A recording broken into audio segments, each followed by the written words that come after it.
તાલુકા પંચાયતની પંડવાઈ બેઠકની પેટા ચૂંટણીમાં કોંગ્રેસની લહેર જોવા મળી, જેમાં ભાજપ પાસેથી બેઠક આંચકી કોંગ્રેસના ધનરાજસિંહ 39 મતે વિજય થયો હતો। હાંસોડ તાલુકા પંચાયતની ખાલી પડેલ પંડવાઈ બેઠક માટે આજરોજ મત ગણતરી પ્રક્રિયા યોજાઈ હતી। પંડવાઈ બેઠક અંતર્ગત 3 ગામો પંડવાઈ, આમોદ અને ગોડાદરાનો સમાવેશ થાય છે, જેમાં મુખ્ય બે પક્ષો ભાજપ અને કોંગ્રેસ વચ્ચે સીધી ટક્કર દેખાઈ હતી।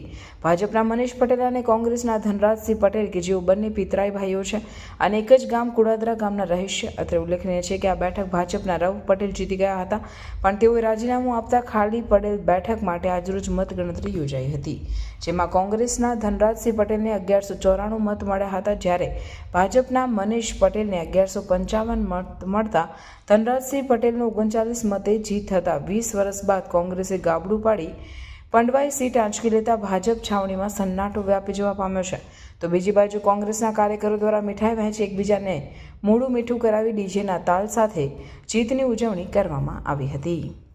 ભાજપના કુશાસન, ધાક ધમકીવાળું શાસન, અત્યાચાર, ભ્રષ્ટાચાર આ બધાના ચારોને દૂર કરી